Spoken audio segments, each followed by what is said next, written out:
एक बार महान बौद्ध भिक्षु बोधिधर्मा के पास एक व्यक्ति आता है और कहता है, महात्मन, मैं आपसे उन 5 गुणों के बारे में जानना चाहता हूं जो किसी भी व्यक्ति को अत्यधिक सफल बना सकते हैं, जिन्हें अपनाकर कोई भी व्यक्ति एक सफल और खुशहाल जीवन जी सकता है। सबसे पहले तो बोधिधर्मा ने उस व्यक्ति के चेहरे की तरफ बड़े ध्यान से देखा और फिर कहा, कोई भी इंसान सफल होता है सिर्फ इसलिए नहीं क्योंकि वो इसकी कामना करता है, बल्कि इसलिए क्योंकि वो इसे कमाता है। हर इंसान सफलता की कामना करता है, लेकिन ये मिलती उसे ही है जो इसके काबिल होते हैं। व्यक्ति ने कहा, लेकिन महात्मन, मुझे असफलता बहुत बुरी लगती है।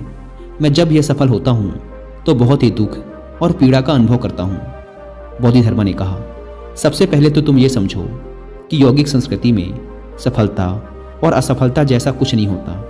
जो व्यक्ति इस जीवन को एक विशाल संभावना की ओर मात्र एक सीढ़ी के रूप में देखता है, उसके लिए कोई असफलता नहीं होती। जो इंसान जीवन में घटने वाली साधारण घटनाओं को ही अपना लक्ष्य बना लेता है, केवल वही सफल या असफल होता है। अगर कोई व्यक्ति इस जीवन को एक विशाल संभावना की सीढ़ी के रूप में देखता है, तो फिर अगर उसके साथ कुछ अच्छा होता है तो वो उसे अपनी भलाई के लिए इस्तेमाल करता है, और अगर उसके साथ कुछ बुरा होता है तो वो उसे भी अपनी भलाई के लिए ही इस्तेमाल करता है। देखो, जब समय अच्छा चल रहा हो और सारी परिस्थितियां अनुकूल हों तो कोई मूर्ख भी खुश और शांत रह सकता है, लेकिन जब परिस्थितियां बिल्कुल हमारे खिलाफ हों और हर तरफ से निराशा हाथ लगे, तो ऐसी परिस्थिति में भी खुश और शांत रहने के लिए हमारे अंदर कुछ अलग होना जरूरी है। अगर एक राजा के पास दुश्मन राज्य की तुलना में 10 गुना बड़ी सेना है, तो ऐसी स्थिति में एक कमजोर और कायर राजा भी उस युद्ध को जीत सकता है। लेकिन अगर स्थिति ठीक इसके विपरीत हो तो उस युद्ध को जीतने के लिए एक अद्भुत साहस और योजना की जरूरत पड़ेगी। तो कहने का अर्थ ये है कि हमारे जीवन में विपरीत परिस्थितियां आएंगी ही। अब या तो हम उनका उपयोग कर सकते हैं खुद को और भी मजबूत और बेहतर बनाने के लिए, या फिर हम बैठकर रो सकते हैं। इसका चुनाव पूरी तरह से हमारे हाथ में है, और ये नियम हर चीज के लिए लागू होता है। बोधिधर्मा ने व्यक्ति की ओर इशारा करते हुए कहा, मान लो तुम्हारे जीवन में एक बहुत ही भयंकर घटना घटी, लेकिन तुम इसका भी इस्तेमाल कर सकते हो अपने विकास और खुशहाली के लिए। अगर तुम स्पष्ट रूप से ये देख पाते हो कि तुम्हारे जीवन की ये सारी छोटी मोटी घटनाएं बस एक सीढ़ी हैं उस विशाल संभावना तक पहुंचने की, चुनना तुम्हें है। बस महत्वपूर्ण ये है कि तुम चाहे जो कुछ भी करो, लक्ष्य केवल एक ही है, उस विशाल संभावना की ओर बढ़ना। और अगर तुमने इसे निर्धारित कर लिया है तो फिर तुम्हारे जीवन की हर घटना तुम्हारे लिए फायदेमंद बन जाएगी। सफलता फायदेमंद है, असफलता तो असल में और भी ज़्यादा फायदेमंद है। इसीलिए असफलता से डरना बंद करो। असफलता अपने आप में काफ़ी डरावनी है, डरने से ये और भी भयानक हो जाती है। व्यक्ति ने कहा, महात्मन, मैं आपकी पहली बात तो समझ गया कि मुझे असफलता से डरना नहीं बल्कि सीखना चाहिए, लेकिन क्या आप मुझे समय के नियंत्रण के विषय में कुछ बता सकते हैं? मेरा समय पर कोई नियंत्रण नहीं है। मैं अपना ज़्यादातर समय फालतू के कामों में बर्बाद कर देता हूँ। आखिर मैं अपना समय नियंत्रित कैसे करूँ? बोधिधर्मा ने कहा, जिसे हम सब जीवन कहते हैं वो असल में समय और ऊर्जा का एक खास सामंजस्य है, लेकिन दुर्भाग्य से ज़्यादातर लोग समय और ऊर्जा के इस सामंजस्य को ठीक से संभालना कभी नहीं सीखते। हम पहले समय की प्रकृति को समझने का प्रयास करते हैं। समय की प्रकृति ऐसी है कि हम कुछ करें तो भी ये चलता है, और कुछ ना करें तब भी ये चलता रहता है। हमें इसे ढकेलने की जरूरत नहीं पड़ती। लेकिन समय पर महारत हासिल किए बिना कोई भी व्यक्ति अपने लक्ष्य प्राप्ति को सुनिश्चित नहीं कर सकता। तो प्रश्न ये है कि समय को अपनी मुट्ठी में कैसे करें?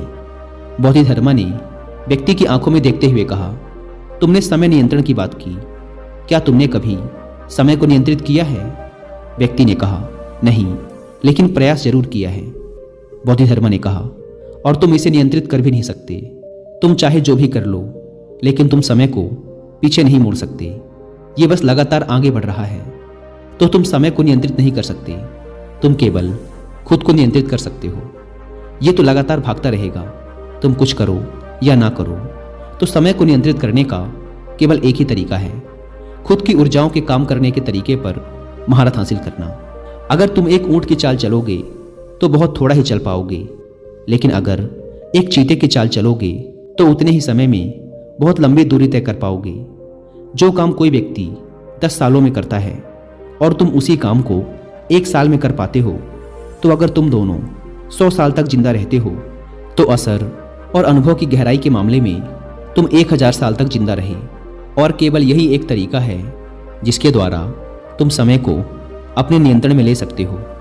तो अगर साधारण शब्दों में कहें तो जिसने खुद पर महारत हासिल कर ली उसने समय पर भी महारत हासिल कर ली, और जिसने समय पर महारत हासिल कर ली उसके लिए ये जीवन एक करुणा की मिठास बन जाता है। व्यक्ति ने बोधिधर्मा से अगला प्रश्न किया, महात्मन, हम किसी भी काम में अपना सर्वश्रेष्ठ कैसे दे सकते हैं? बोधिधर्मा ने व्यक्ति से पूछा, क्या तुम समझते हो कि तुम्हारा यह जीवन कीमती है? व्यक्ति ने कहा, हाँ महात्मन, मेरा जीवन कीमती है। बोधिधर्मा ने कहा, अगर तुम अपने जीवन को कीमती समझते हो तो तुम्हें इस बात की चिंता करनी चाहिए कि तुम अपने इस कीमती जीवन को कहाँ लगा रहे हो। तुम्हें सिर्फ इसलिए किसी काम को नहीं करना चाहिए क्योंकि दूसरे लोग भी इसी काम को कर रहे हैं। जब तुम किसी भी काम में अपना इतना कीमती जीवन, समय और ऊर्जा लगाते हो तो तुम्हें केवल वही करना चाहिए जो तुम्हारे लिए सच में मायने रखता है और जिसे करने में तुम्हें आनंद आता है। इससे कोई फर्क नहीं पड़ता कि कोई काम फायदेमंद है या फायदेमंद नहीं है। अगर तुम्हारा दिल उस काम में नहीं है तो तुम कभी भी अपना सर्वश्रेष्ठ नहीं दे पाओगे। किसी भी काम में अपना सर्वश्रेष्ठ देने के लिए तुम्हें उस काम से प्यार होना जरूरी है, और जब तक तुम किसी काम में अपना सर्वश्रेष्ठ नहीं देते तब तक तुम उस काम में मंत्रमुग्ध कर देने वाला प्रदर्शन कभी नहीं कर सकते, और तुम्हारे साथ शानदार चीज़ें कभी घटित नहीं होंगी। दुनिया का चाहे कोई सा भी काम तुम करो, लेकिन अगर उस काम के प्रति तुम पूरी तरह से समर्पित नहीं हो तो तुम कभी भी कोई महत्वपूर्ण काम नहीं कर पाओगे। हो सकता है कि तुम उस काम से अपनी रोजी रोटी कमा लो, लेकिन तुम अपने पीछे कोई छाप, कोई प्रभाव नहीं छोड़ पाओगे। बोधिधर्मा ने आगे कहा, तुमने महाभारत के महान योद्धा अर्जुन के बारे में तो सुना ही होगा।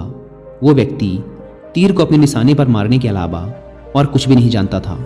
उसका पूरा समर्पण केवल तीर को उसके निशाने पर मारने के प्रति था, और वो तीर को उसके निशाने पर ऐसा मारता था जैसा और कोई नहीं मार सकता था, और वो अपने समय का सर्वश्रेष्ठ धनुर्धर बन गया।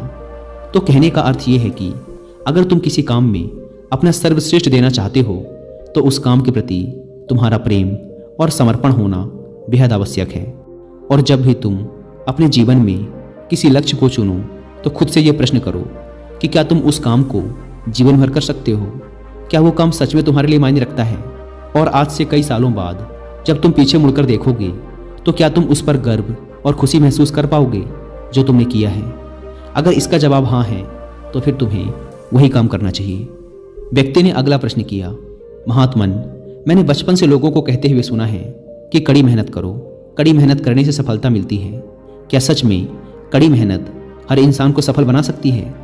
बोधिधर्मा ने कहा, केवल कड़ी मेहनत करने से दुनिया में कुछ नहीं होता, और ये बड़े दुर्भाग्य की बात है कि बचपन से ही बच्चों को उसके माता पिता और आसपास के लोग ये कहना शुरू कर देते हैं कि कोई भी काम करो कड़ी मेहनत से करो, मेहनत से पढ़ो, मेहनत से हर काम करो, और फिर वो बच्चा हर काम में बस कड़ी मेहनत करने की कोशिश करता है।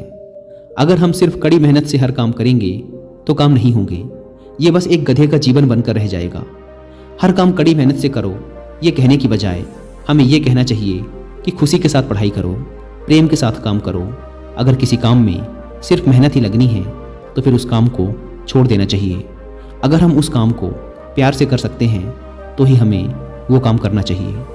ऐसा हर व्यक्ति को लगता जरूर है कि मेहनत से सारे काम किए जा सकते हैं, लेकिन सच ये नहीं है। केवल कड़ी मेहनत से सब कुछ हासिल नहीं किया जा सकता। हमें कड़ी मेहनत के साथ सही चीज़ें सही समय पर और सही तरीके से करनी पड़ेंगी, तब जाकर बात बनेगी। जिन लोगों ने सफलता पाई है उन्हें सफलता केवल उनके कड़ी मेहनत की वजह से नहीं मिली, बल्कि उन्हें स्पष्ट रूप से पता था कि उनके काम में करने के लिए सही चीज़ क्या है। नहीं तो उनके ही क्षेत्र में कितने सारे लोग असफल हो गए होंगे, जबकि शायद उनमें से कई लोग उस सफल व्यक्ति से भी ज़्यादा मेहनत करने वाले रहे होंगे, लेकिन वो असफल हो गए क्योंकि उन्होंने काम को सही तरीके से नहीं किया।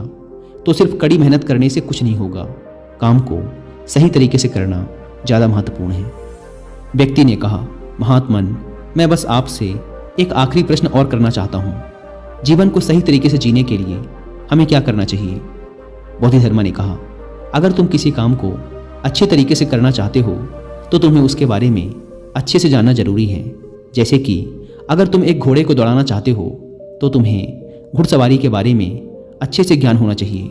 ठीक यही चीज़ हमारे जीवन पर भी लागू होती है। अगर हम इस जीवन को अच्छे से चलाना चाहते हैं तो जीवन की प्रकृति के बारे में जानना बेहद ही आवश्यक है।